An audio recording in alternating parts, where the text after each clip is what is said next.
बोलो जयकारा बोल मेरे श्री गुरु महाराज की जय। सभी गुरुमुख प्रेमियों से सप्रेम जय सच्चिदानंद।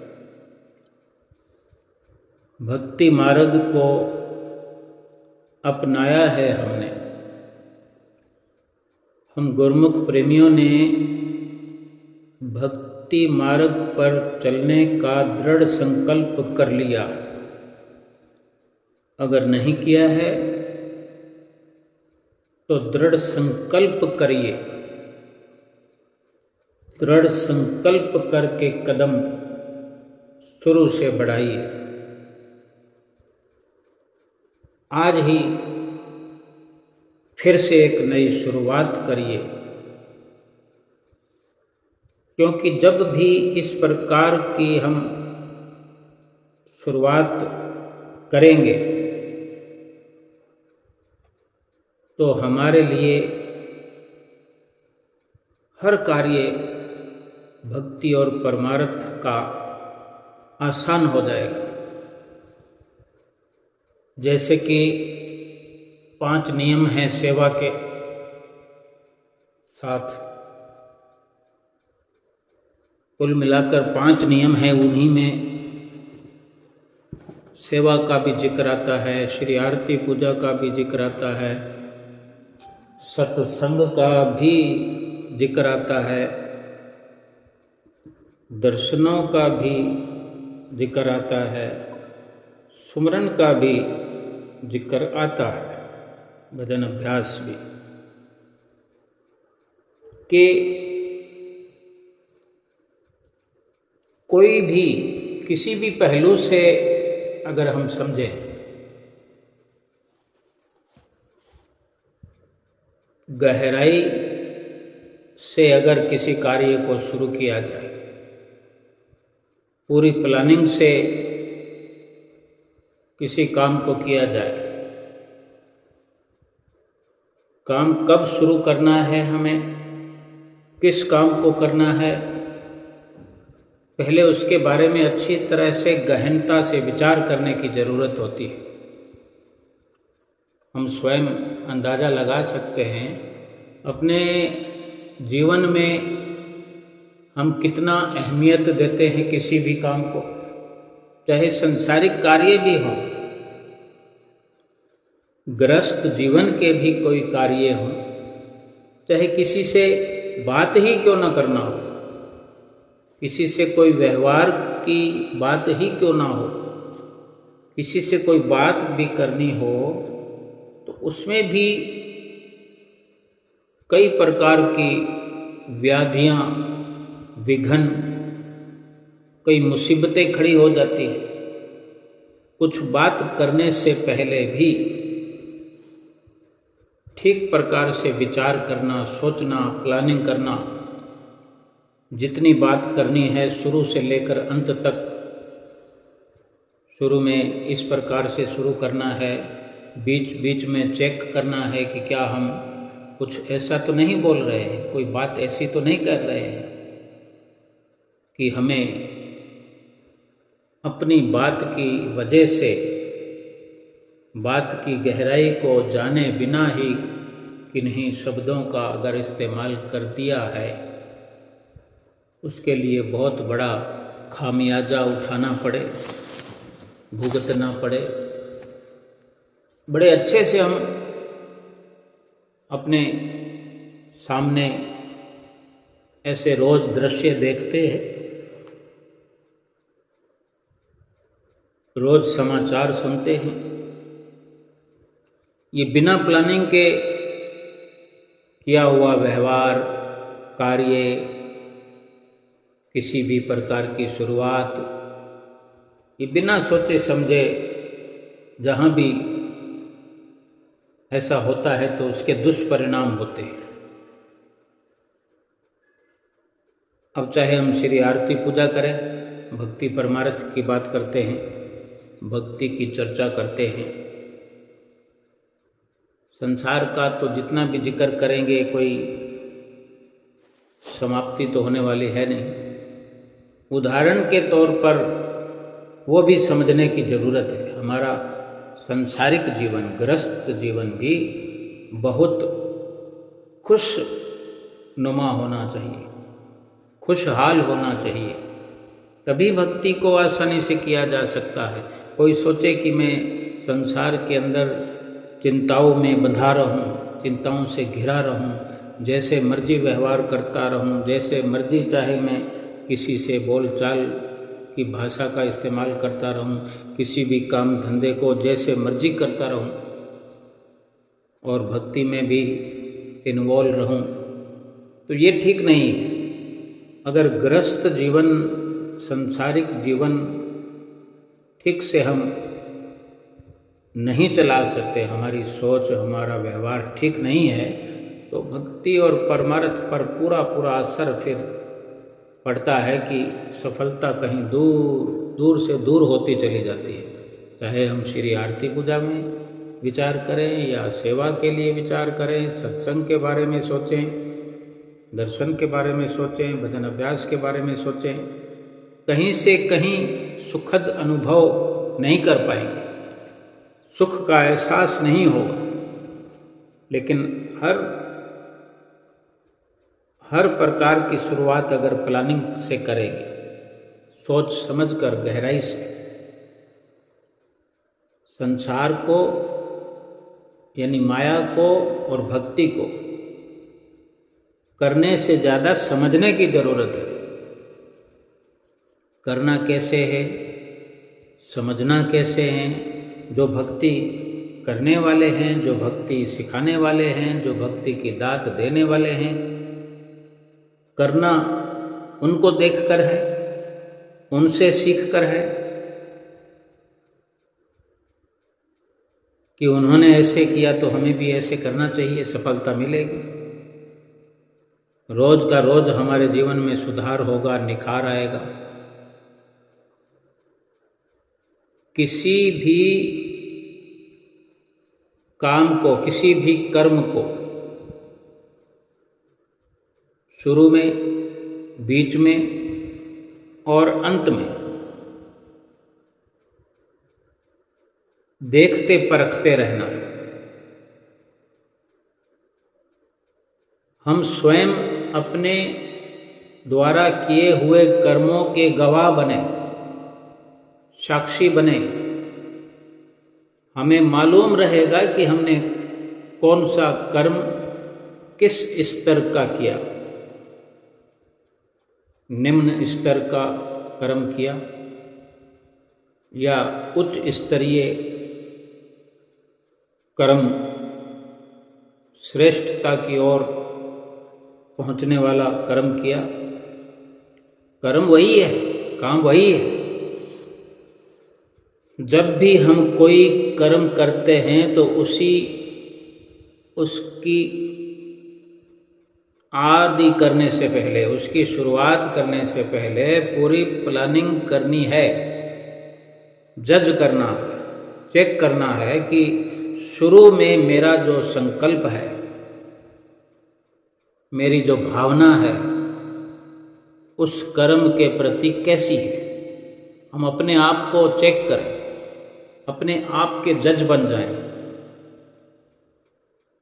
और उस कर्म को जज करें, अपने संकल्प, अपने भाव को, भावना को समझें। यदि शुरू में किसी कार्य का आदि अगर अच्छा है, यदि आदि में ही हम कोई ऐसा संकल्प पक्का कर लेते हैं जो कि विपरीत है, यानी कोई ऐसा कार्य हम सीधे सीधे समझ लें कि श्री आरती पूजा में अगर मन नहीं लगता है, ठीक से हम नहीं कर पाते हैं, सेवा को ठीक से अंजाम नहीं दे पाते हैं, और फिर सत्संग की क्या बात करें, दर्शन की क्या बात करें, भजन अभ्यास की तो फिर छोड़ो। ये सब विपरीत हैं। हमारे पसंदीदा कर्म नहीं है। अब श्री गुरु महाराज जी की शरण मिली है, श्री गुरु महाराज जी की नज़दीकी मिली है, ये सुनते हैं, कहते हैं कि बड़े भागों की निशानी है। हम भी कहते हैं हम बड़े भाग्यशाली हैं, हमें सतगुरु की शरण मिली है, इतना आलीशान दरबार मिला है, श्री परमहंसों की छत्र छाया में आ गए हैं। आरती में भी हम गाते हैं, हम जैसे भाग्यन को गुरु घर दर्शन देना, ओम जय जगदीश हरे। सब कुछ हमने कह डाला, लेकिन क्या बड़ी आसानी से श्री आरती पूजा को हम कर पाते हैं महीने में 60 बार या साल में लगभग 750 750 बार एक साल में? ये इतना इसीलिए काउंट कर रहे हैं कि हमेशा के लिए ये दिन में दोनों बार एक ही जैसा होना चाहिए श्री आरती पूजा का विचार, और सेवा में भी सदा के लिए एक जैसा विचार। यदि शुरू में किसी भी कार्य को करने से पहले मन बनाया जाए, कहने को हर कोई कहता है कि हम श्री गुरु महाराज जी के वचन मानते हैं, हम अनुयायी हैं, श्री आनंदपुर दरबार के अनुयायी हैं, बहुत अच्छी बात है। लेकिन किसी को कहने के लिए ये जिक्र हो गया, लेकिन अपने आप से एक बार, और एक बार क्या, बार बार पूछना पड़ेगा, क्योंकि एक बार पूछने में तसल्ली नहीं होगी, क्योंकि हमने कहे तो कुछ दिया, कहा तो कुछ है, लेकिन कर कुछ रहे, हो कुछ रहा है। यानी फर्क है कहने में और करने में, जमीन और आसमान का फर्क है। जो गुरुमुख प्रेमी बड़े अच्छे से सतगुरु के वचनों की पालना करते हैं, उनके लिए ये जिक्र हम ये चर्चा नहीं कर रहे हैं, उनको नमस्कार है, उनके लिए नमन है हमारा, उनकी दुआओं की, उनके आशीर्वादों की ज़रूरत है। चाहे वो किसी भी रूप में है, ग्रस्त में रहने वाले भक्तजन हों, दरबार में रहने वाले भक्तजन हों, और महात्मा जन हैं, संत जन है, तो कहना ही क्या है। ये केवल हम गुरुमुख प्रेमी आपस में ये चर्चा आम किया करते हैं कि हम कुछ सीख पाए। किसी को सिखाना इस चर्चा का मतलब नहीं है, स्वयं भी कुछ सीख पाए, अपने आप से भी सीखा जाता है। किसी को सिखाने का भाव भी अगर सतगुरु की प्रेरणाओं से ओतप्रोत होकर के, सतगुरु की मौज बन करके अगर जुबान से वर्णन होता हो, तो ये सतगुरु की कृपा है, उनका आशीर्वाद है, उनकी मौज है। उसमें भी सीखने का अवसर हर पल प्रतिपल हमें प्राप्त होता है।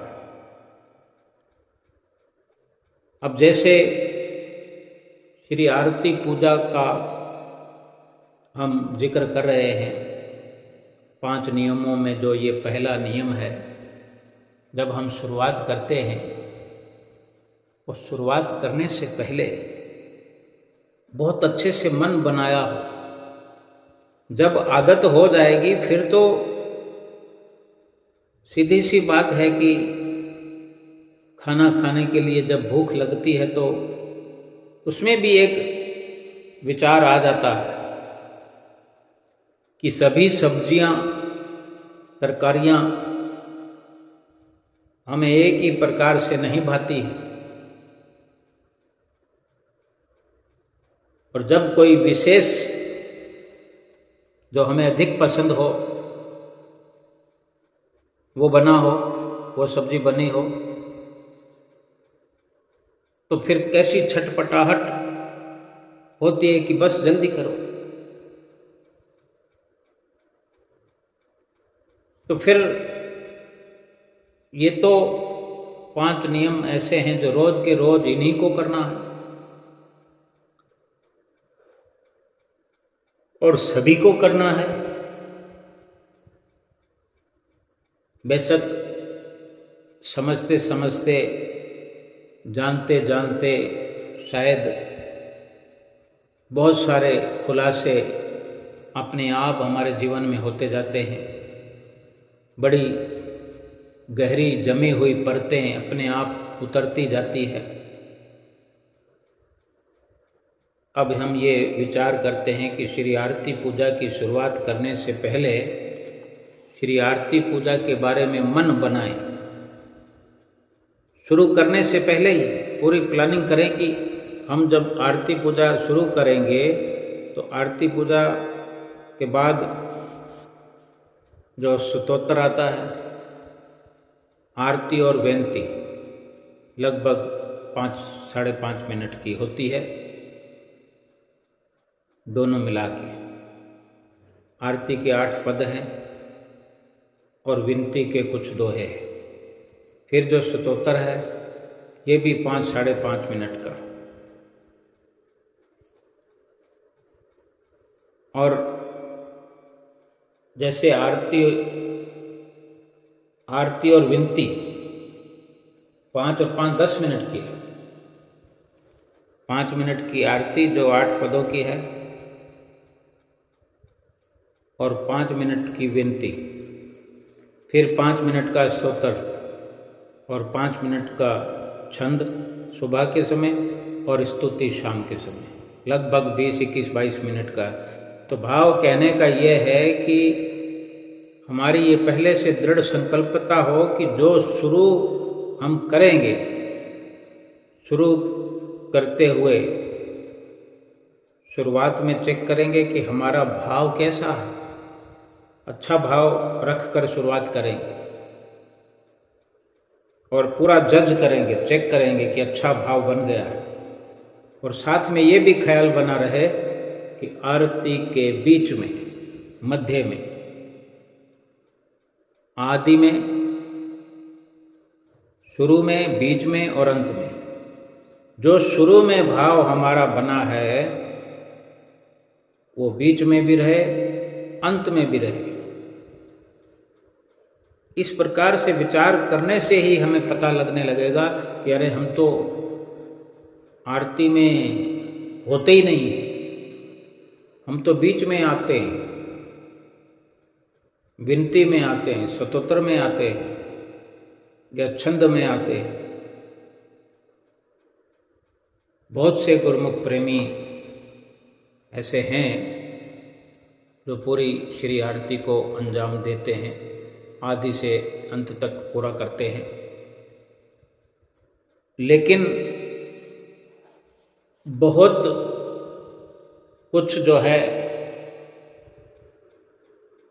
थोड़ा कमी पेशी होती है, उसके लिए ही ये सब विचार किया जाता है। कोई सोचेगा कि हम शुरू तो करते हैं लेकिन विनती में हम कहीं चले जाते हैं। चले जाने का मतलब फिजिकली भी है और मेंटली भी है। अगर हम घर में खड़े हुए हैं तो आरती करते करते, जैसे आरती पूरी होगी तो उसके बाद विनती वाला पार्ट है तो कोई आरती ले लेता हमसे, या अधिक लोग करते हैं तो आरती में ही 2 लोग चेंज हो जाते हैं, 4 पद बोलता है एक जना, फिर दूसरा सदस्य बाकी के 4 पद में आरती ले लेता है, आरती हाथ में लेके फिर आता है। जब वो पहले वाला फ्री होता है तो कमरे से बाहर निकल जाता है, पानी पीने चला गया, यही सोच लेते हैं बाकी छोड़ो। हम क्या क्या करने जाते हैं, क्या क्या छोड़कर कहाँ कहाँ घूम कर आ जाते हैं। ये तो शारीरिक स्थिति की बात है। वहाँ खड़े भी रहें तो भी हमारा मन कहाँ तक चक्कर लगा के आता है। लेकिन पहले तो हम शारीरिक स्थिति तो कम से कम मजबूत करें, मानसिक स्थिति भी हमारी पक्की हो जाएगी। लेकिन शरीर ही नहीं टिकेगा तो हम सोचते हैं कि हम आरती लेकर खड़े हो रहे थे तो गुरु महाराज जी की आरती हो रही थी, अभी दूसरे सदस्य ने आकर के आरती हमारे हाथ से ले ली है, आरती की थाली, तो हम फ्री हो गए हैं। गुरु महाराज जी की तो आरती हो रही है, हम फ्री हो गए, हम जा सकते हैं। फिर बेनती पूरी होगी तो जयकारा निस्तारा होने का समय आएगा तो हम फिर से आ जाएंगे, आकर दंडवत कर लेंगे, जब तक कोई काम निपटा लेते हैं। और ऐसे कोई पहले काम कर रहा है कि आरती तो भाई कर रहा है, बहन कर रही है, माता कर रही है, दादी कर रही है, दादा कर रहे हैं, पापा कर रहे हैं, मम्मी कर रही है, वो आरती कर रहे हैं। मेरी बारी तो विनती में है आरती लेकर खड़े होने की, तो हम विनती में पहुंच जाएंगे। कोई सोचेगा अरे मैं थोड़ा काम कर लूँ, दंडवत करने तो मैं पहुंच ही जाऊंगा। तो इस प्रकार की जो विचारधारा है ये नियम को आधा अधूरा करने वाली है, ये ठीक नहीं है। कितनी देर का ये काम था और इसका लाभ कितना उठाना था हमने। श्री गुरु महाराज जी कितना हमें लाभान्वित करने वाले हैं, कर सकते हैं। वो कुल मालिक हैं दुनिया के। आज देखते हैं हम श्री गुरु महाराज जी के लिए जो घर छोड़ देता है, बार छोड़ देता है, लोग उन्हें पागल कहते हैं, कुछ का कुछ कहते हैं। लेकिन गुरु महाराज जी क्या करते हैं उनके साथ, उनकी घड़ाई कर करके, उनको गुणवान बना बना के ऐसा करते हैं कि दुनिया उनके पांव छूती है। क्या हम नहीं देखते दरबार के लोगों की महिमा कितनी महान है। और ये भी केवल एक बाहरी आँखों से देखने तक ही इतनी बात है कि हम पूरी महिमा समझ नहीं पाते। लेकिन जब हम स्वयं इस प्रकार के कर्म जिम्मेदारी से करते हैं, हम चाहे कहीं भी रहते हों, गृहस्थ जीवन में बेशक रहते हों, नियम को ठीक से निभाएं तो क्या हम कोई महात्मा से घट बढ़ में नहीं है कि वो बड़ा और हम छोटे हैं। यहाँ बड़े और छोटे का कोई विचार नहीं है। किसने श्री गुरु महाराज जी के वचन को प्रमुखता दी, उस नियम को कितनी गहराई से समझा और निभाया, वहाँ पर उपस्थित रहें। अच्छा, अब ये फिजिकली भाग जाने की बात है आरती को छोड़कर, या देर से आने की। अगर हम राह में चल रहे हैं, कहीं गाड़ी में सफ़र कर रहे हैं, रोज का अप डाउन है, मेट्रो में बैठे हुए हैं, बस में बैठे हुए हैं, ट्रेन में बैठे हुए हैं, फ्लाइट में बैठे हुए हैं, कभी कभार की बात है, मजबूरी है। कोशिश करो कि ये कभी कभार की ही बात रहे, रोज का नियम ना हो। क्योंकि ये वही बात है कि इन नियमों को किसी भी प्रकार से पूरा करके इतिश्री नहीं करनी है कि हो गया नियम। घर तो आते ही हैं, घर आके नियम पूरा हो। श्री परमहंसों के आगे उपस्थित हो करके नियम पूरा हो। आरती पूजा का नियम ऐसा ही है। कभी कभार अगर ऊंच नीच होती है तो हम रास्ते में कर सकते हैं कि आज हम 12 बजे पहुंचेंगे, तो अलग बात है। या आज हम शादी में चले गए हैं तो चलो जाते जाते रास्ते में हम मोबाइल पे लगा लेते हैं।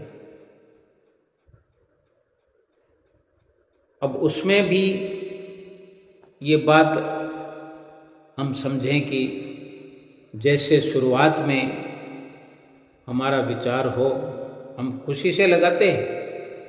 हम कार ड्राइव कर रहे हैं या स्कूटर बाइक पे जा रहे हैं, पॉकेट में हमने रखा हुआ है मोबाइल या एयर ड्रॉप लगाया हुआ है। जैसे शुरुआत करते हैं वो फिर मध्य में अंत में एक जैसा भाव नहीं रहता। फिर आरती तो चलती रहती है। महात्मा जी की आवाज़ में आरती लगा रही है, महात्मा जी तो बोल रहे हैं, हमें पता ही नहीं है कब आरती ख़त्म हो गई। कार में बैठे हुए हैं तो आरती करते करते और लोग भी बैठे हुए हैं, सब बातें करने लग जाते हैं। कोई बात आ गई तो कोई बात छिड़ गई तो फिर बात पर बात सब चालू रखेंगे, आरती को गायब कर देंगे। आरती तो चल रही है, वही वाली बात है कि आरती तो हो रही है ना। तो आरती कोई गुरु महाराज जी को ज़रूरत थोड़ी है, आरती करने की ज़रूरत हमें है। जैसे माताएं यहाँ घरों में राजस्थानी में कहावत है कि वो बुजुर्ग माताएं बच्चों को कहती हैं, पोती को कह देती है दादी, या बेटी को माँ कह देती है। क्योंकि अक्सर ये चलन है कि गर्मियों का समय हो, शाम के वक्त जब धूप समाप्त होते होते संध्या का समय होने लगता है तो पहले ही धूप खत्म होते ही बाहर चबूतरों पर घर के आगे जमावड़ा लग जाता है। कुछ बैठे होते हैं, कुछ खड़े होते हैं, और इसी बीच आरती का समय आता है तो याद तो रहती है। कोई कृष्ण को मानने वाला है, कोई राम को, कोई हनुमान को, कोई ठाकुर जी को, कोई माता जी को। तो वो क्या कहते हैं कि माताएं बहनें जो बच्चों को करे, जा तू अंदर आरती कर ले, जा तू पूजा कर ले। यानी ये भगवान को जरूरत है, चाहे कोई भी कर दे। अगर आरती घर में किसी भी इष्ट की होनी है तो उस इष्ट को क्या जरूरत है? हमको जरूरत है। अगर कोई बड़ा मुखिया घर का ये कार्य कर रहा है तो खुद करे, दूसरों से भी कराए, सबको साथ लेके ये शुरुआत करे, कोशिश करे। फिर अगर नहीं, प्रयास में सफल नहीं होता तो कम से कम अपने आप को पक्का करना है। ये हर किसी के अपने आप पर जिम्मेदारी है। किसी को सिखाने का ये विषय नहीं है, किसी को समझाने का ये विषय नहीं है।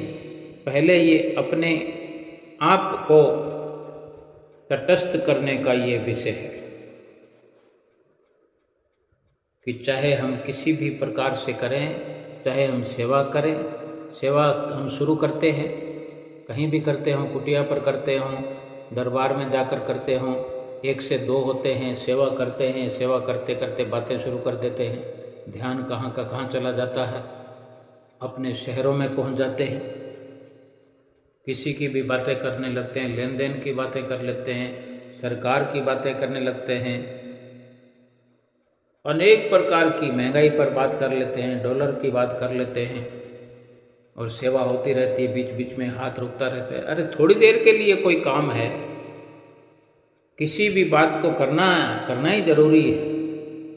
तो सेवा कर रहे हैं तो सेवा के साथ साथ सतगुरु के वचनों को याद करें, किसी लीला को याद करें।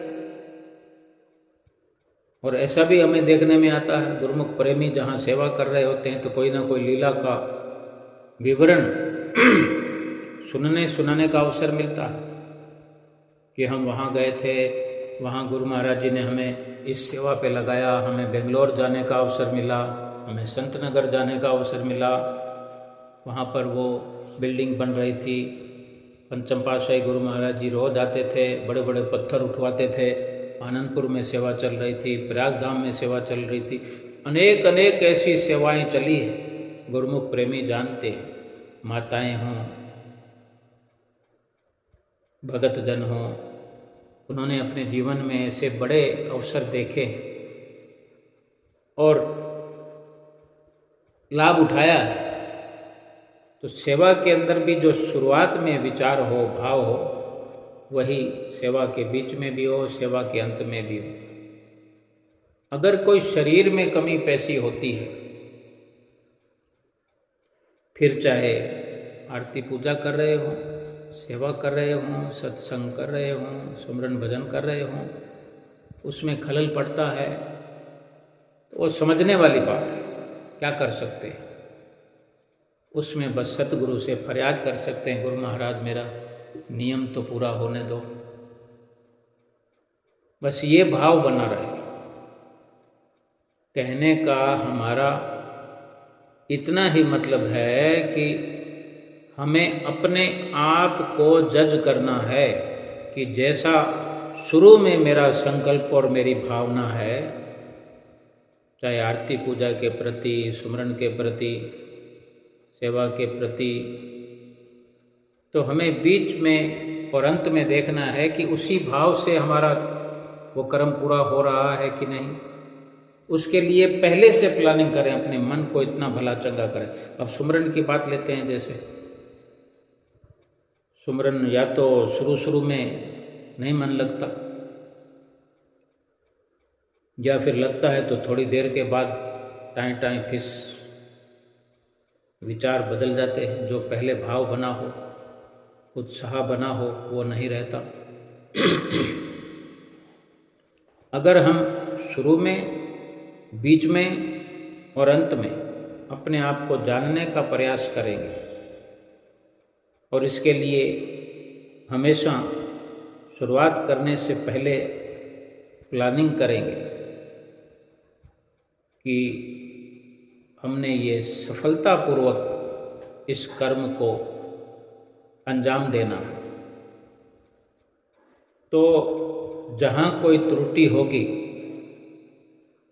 सुमरन हमने शुरू किया, भजन अभ्यास हमने शुरू किया, अब चाहे 2 घंटे एक साथ बैठने का है या 1 घंटा एक साथ बैठने का है।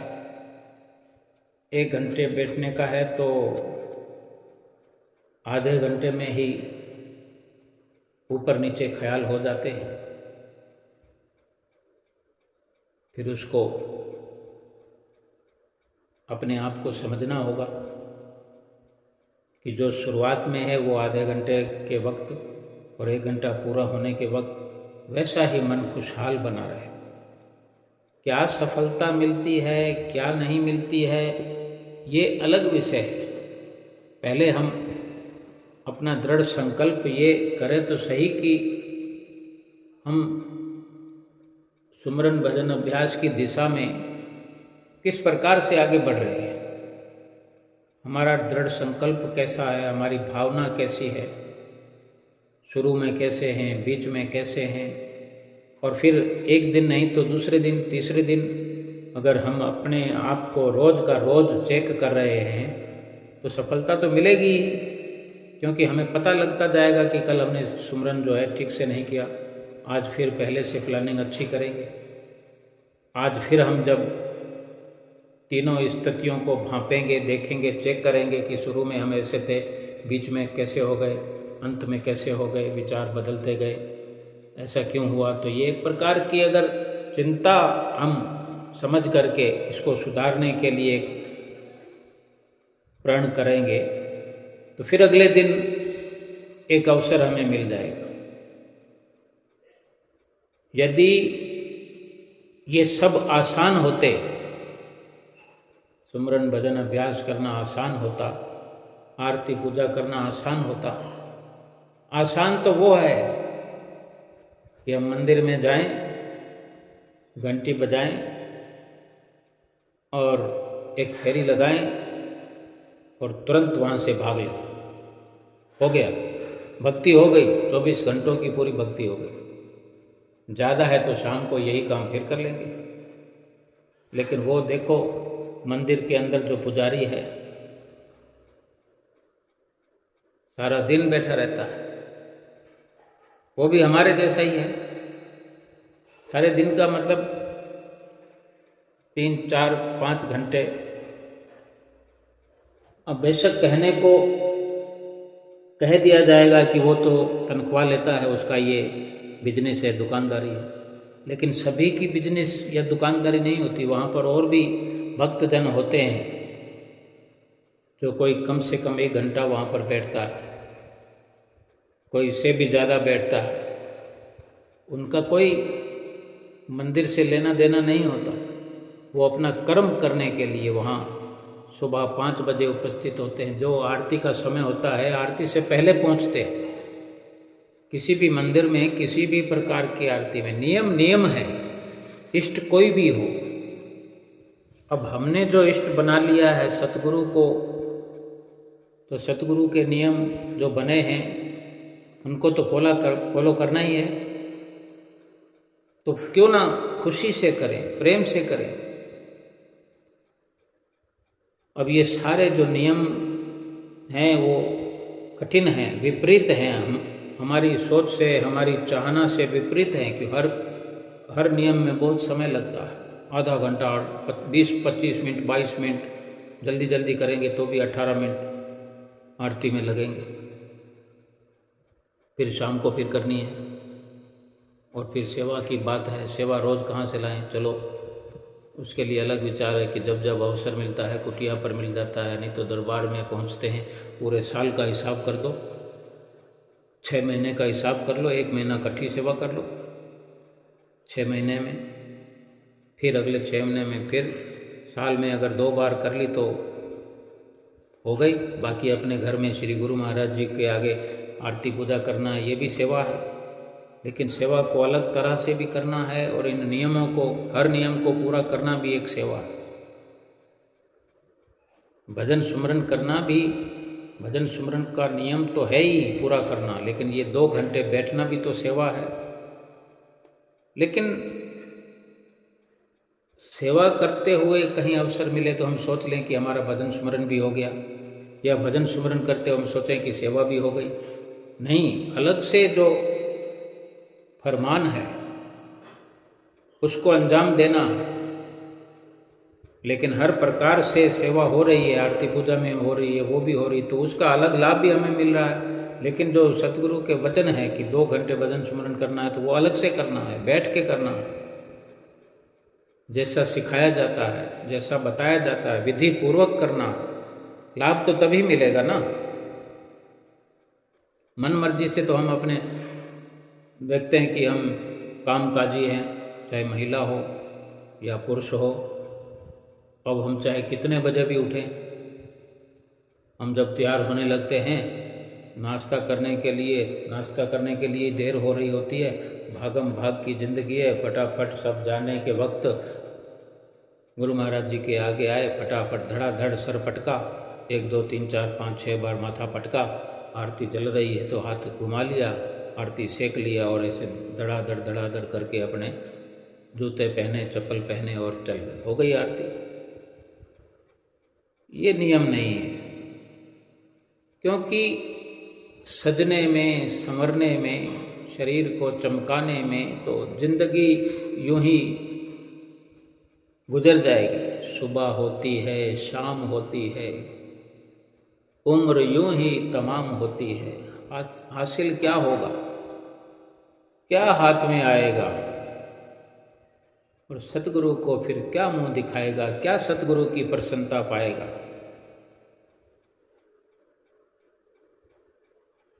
जब हम किसी भी नियम को पूरा करने के लिए ऐसा संकल्प रच लेते हैं जो विपरीत हो, न होने वाला हो, और हम दृढ़ संकल्प कर लें और करें शुरुआत, तो उस कर्म की सफलता या असफलता तो हम अपने शुरुआत में ही निर्धारित कर लेते हैं। फिर हम बीच में फिर प्रयास कर लेते हैं, हमारी पॉजिटिविटी कैसी है। निरंतर प्रयास करते रहना चाहिए। फिर अंत में जो परिणाम मिलता है वो शुभ भावना के साथ स्वीकार करना होता है और ये अंत का परिणाम हमारे आदि के संकल्प और मध्य के प्रयास से जुड़ा होता है। इसके आधार पर ही हमें अंत का ये फल, सुख या दुख, जो हमारे भीतर का सुख का एहसास, शांति का एहसास, उदाहरण के तौर पर मान लो कि हमारा कोई इम्तिहान होने वाला है। अब इम्तिहान होने वाला है तो इम्तिहान से पहले ही सारी तैयारी करनी पड़ेगी ना। अपने आप को पॉजिटिव बनाना पड़ेगा, सकारात्मक रुख अख्तियार करना पड़ेगा कि मुझे ये इम्तिहान जो है पास करना है, अव्वल नंबरों से पास करना है, अच्छे नंबरों से मुझे पास होना है। उसके लिए हमने तैयारी करनी है। कैसे तैयारी करते हैं? रात और दिन लगे रहते हैं।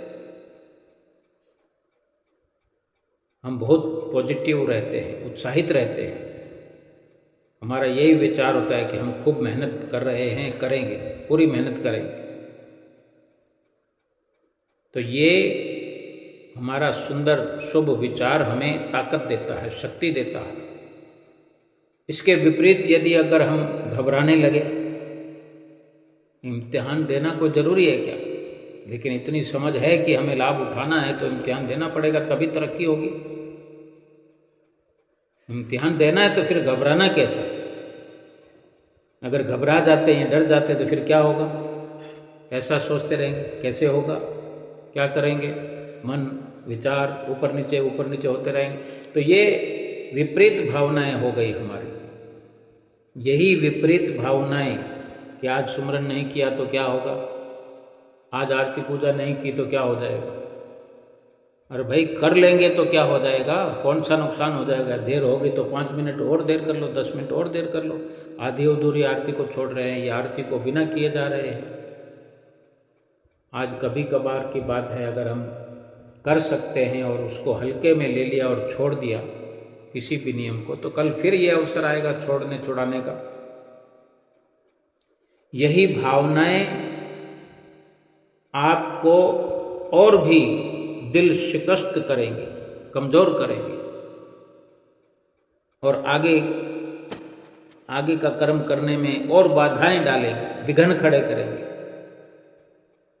अब मान लो कि हमने ये संकल्प कर लिया, हमने ये सोच लिया कि ये सब तो मुझसे होगा नहीं, हम नहीं कर पाएंगे।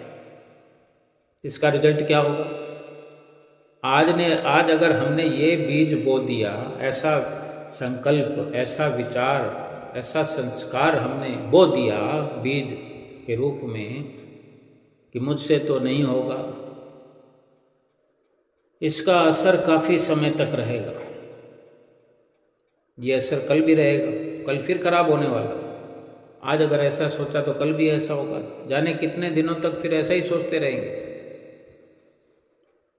अगर आप ये सोचते हैं कि मैं तो मास्टर शक्तिवान हूँ, मास्टर सर्वशक्तिमान, यानी सर्वशक्तिमान तो परमात्मा है, सतगुरु हैं हमारे करने कराने वाले, करण करावनहार सतगुरु हैं, जिनकी छत्र छाया में, जिनके आज्ञा व मौज पर हम चलकर ही यही सब कार्रवाई कर रहे हैं, सीख रहे हैं, भक्ति की राह में आगे बढ़ रहे हैं। तो अगर ये सोच लिया कि मैं अपने सतगुरु का सेवक हो, यानी वो सर्वशक्तिमान है तो मैं मास्टर सर्वशक्तिमान हूँ। छोटा बच्चा उसी का हूं ना, जैसे कोई पिता का बेटा है तो पहचान तो एक जैसी होती है दोनों की। वो बच्चा है, नादान है, बस यही बात है। जैसे जैसे बड़ा होता है तो पिता का रूप लेता है कि नहीं लेता है। अब पिता नहीं रहते हैं तो बाहर नेम प्लेट तो लगी रहती है पिता की, घर के आगे कोई निकाल कर फेंक थोड़ी देते हैं। पिता के नाम पर कोई मकान बना हो तो वो तो लिखा ही रहता है। हाँ, कभी तोड़कर बनाना हो या हर किसी की समझ की बात है, माता पिता के बाद माता भी न रहे तो उसको थोड़ा सुधार दिया जाता है। बच्चे लोग अपना नाम लिखवा लेते हैं, अपना लिखवा लिया, अपनी पत्नी का लिखा लिया या बच्चे के नाम पर लिखा लिया। लेकिन नियम तो यही है कि नाम लिखा रहता है, लेकिन जो अंदर रहने वाला है वो पिता तो नहीं है, लेकिन वो पुत्र ही पिता की पहचान बनता है, उसी की जगह लेता है। तो मास्टर सर्वशक्तिमान हम अपने आप को क्यों नहीं समझते कि मैं उस सर्वशक्तिमान की संतान हूँ? तो इस संकल्प का क्या असर होगा कि हमारी आपकी कर्म करने की एबिलिटी बढ़ जाएगी और हम और आप उस कर्म में सफलता को प्राप्त करेंगे। अगर इसी प्रकार हर नियम को पूरा करने में बीच में विचार आता है उस संकल्प के प्रति हमारा कर्म या प्रयास कैसा है, तो यदि हमारे शुरुआती संकल्प पॉजिटिव हैं, हमने आरती की शुरुआत करते वक्त, भजन सुमरन की शुरुआत करते वक्त, सेवा की और दर्शनों की शुरुआत करते वक्त, सत्संग की शुरुआत करते वक्त मन को बहुत पॉजिटिव बनाया था, अपने विचारों को बहुत पॉजिटिव बनाया था, तो बीच में भी हमारे विचार अगर हम चेक करते रहते हैं तो पॉजिटिव रहेंगे, अंत में भी पॉजिटिव रहेंगे। वो पूरा का पूरा जो चैप्टर है हमारे लिए एक मजबूती पैदा करेगा। अगर आदि के संकल्प, किसी नियम की शुरुआती जो विचार हैं हमारे पॉजिटिव हैं, तो आप और हम बहुत कॉन्फिडेंस के साथ उसके लिए एफर्ट करते हैं, प्रिपरेशन करते हैं और एग्ज़ाम देते हैं।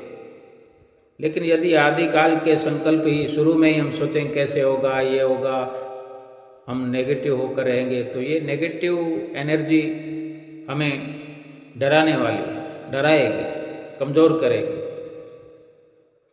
फिर ना आरती ढंग से हम कर सकते हैं, ना सेवा कर सकते हैं, ना सत्संग करते हैं, ना दर्शन कर सकते हैं। फिर विघ्न ही विघ्न खड़े होते रहेंगे। भले हम प्रयास करेंगे लेकिन आप और हम उस तरह से एफर्ट कर नहीं पाएंगे। सिर्फ हमारे शुरुआती दृढ़ संकल्प के कारण। फिर अंत में आता है परिणाम। यदि 2 घंटे भजन हम करते हैं, 2 घंटे पूरे हो रहे हैं, तो बीच में जो हमने अपने आप को देखा, अंत में भी फिर वही होगा। लेकिन शुरू में हमने अच्छी तरह से सोच लिया कि ये 2 घंटे हमने कुर्बान कर दिए हैं सुमरन भजन अभ्यास के नाम पर, आत्मा के नाम पर, सतगुरु के वचनों के नाम पर। हमने संसार से ये 2 घंटे निकाल लिए, त्याग कर दिया हमने संसार का, इस दुनिया का, परिवार का 2 घंटे के लिए। 2 घंटे में कोई भागा जा रहा है कि हम इतनी दूर श्री आनंदपुर धाम चले जाते हैं, 10 दिन लगा आते हैं, 10 दिन लगा कर आते हैं, तो क्या घर कहीं भाग जाता है? परिवार, बच्चे, दुकान, मकान, रिश्ते नाती, धन, कोई बैंकों में धन पड़ा होता है तो कोई खा जाता है, कहीं कुछ नहीं होता। और बीच बीच के अंदर भीतर ही भीतर क्या कुछ होता है वो हम अगर जान पाएंगे कभी। सतगुरु हमें बरकतों से नवाज देते हैं, घर में बरकत, बाल बच्चों में खुशहाली, दुकानदारी में इजाफा और बैंकों में पड़ा धन भी सुरक्षित रहता है, क्योंकि उनमें फूल खिलने लगते हैं। सतगुरु का आशीर्वाद फलित फूलित होता है। धन का बढ़ता हुआ दिखना जरूरी नहीं है। धन हमारे लिए सदुपयोगिता के रास्ते खोले, हम धन का सदुपयोग कर पाएं। कुछ कमाई को छोड़ करके, काम धंधा को छोड़ करके, त्याग करके जब भक्ति की राह में चलेंगे, आत्मिक दौलत इकट्ठा करने का जो अवसर मिलेगा, इससे बढ़कर दौलत और क्या हो सकती है। तो वास्तव में अगर हमारा हर कर्म को करने का शुरुआती संकल्प श्रेष्ठ है और बीच में कर्म आपने शिद्दत से किया है, तो अंत का परिणाम सुखदायी होगा। और हर नियम अगर इस प्रकार से हम पूरा सुखद अनुभव के साथ करेंगे, तो फिर जो सफलता मिलेगी, हम उसके स्वयं साक्षीपन की स्थिति में खड़े रहेंगे। हमें पूरी जानकारी हमें होती रहेगी कि हम क्या करते रहे। और इस प्रकार अगर हम अपनी निगरानी में कर्म करेंगे, नित्य नियम पूरा करेंगे, तो सोच लो सतगुरु भी हम पर हर वक्त अपनी मेहर की नज़र बना करके रखे हुए हैं। मेहर की नज़र बनाकर रखते हैं, भीतर ही भीतर आशीर्वाद की बौछार करते हैं। हमने नियमों को ठीक से निभाना है, सतगुरु की प्रसन्नता को पाना है और अपने जीवन को सफल बनाना है। बोलो जयकारा बोल मेरे श्री गुरु महाराज की जय।